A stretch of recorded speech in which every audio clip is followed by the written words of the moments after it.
चलिए आज नजर डालते हैं भारत की खुशहाली, न्याय और विरासत से जुड़ी कुछ अहम खबरों पर।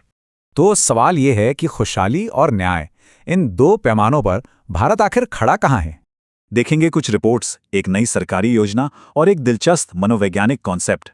तो चलिए शुरुआत आंकड़ों से करते हैं। आखिर ये नई रिपोर्ट्स हमें बता क्या रही हैं?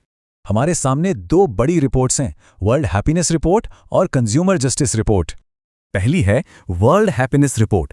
ये हमें खुशहाली पर एक ग्लोबल पिक्चर देती है। लेकिन कंज्यूमर जस्टिस पर आई नई रिपोर्ट देश के अंदर की कुछ बड़ी चुनौतियां दिखाती है। सबसे चौंकाने वाला आंकड़ा, पेंडिंग कंज्यूमर केस में 21% का उछाल, वो भी सिर्फ 4 साल में। यानी कि 5 लाख से ज्यादा मामले, और कई तो सालों से अटके पड़े हैं। रिपोर्ट की सलाह, खाली पद भरें, इंफ्रास्ट्रक्चर सुधारें और मीडिएशन को बढ़ावा दें। तो इन चुनौतियों के बीच क्या कोई समाधान भी है? देखते हैं सरकार की एक नई पहल। सरकार ने लॉन्च किया है एडॉप्ट अ हेरिटेज 2.0, जो हमारे राष्ट्रीय स्मारकों को बचाने के लिए है।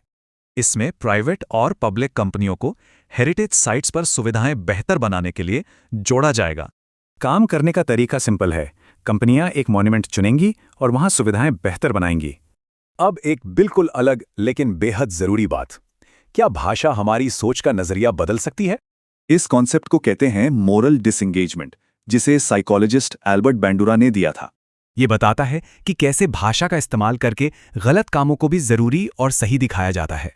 इसका एक क्लासिक उदाहरण देखिए, यातना यानी टॉर्चर को बना दिया एनहांस्ड इंटेरोगेशन टेक्निक। बिल्कुल इसी तरह आम लोगों को हुए नुकसान को सुरक्षा की जरूरत बता दिया जाता है। और यही तो असली मुद्दा है, जब शब्द सच बताने के बजाय उसे छुपाने का हथियार बन जाएं। तो आज की इन तमाम बातों का मतलब क्या है? इसका बड़ा टेकअवे क्या है?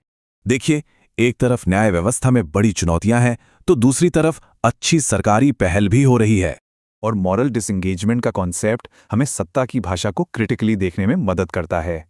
और अंत में एक बड़ा सवाल, जब शब्द ही सच को छिपाने लगें, तो एक नागरिक की जिम्मेदारी क्या है?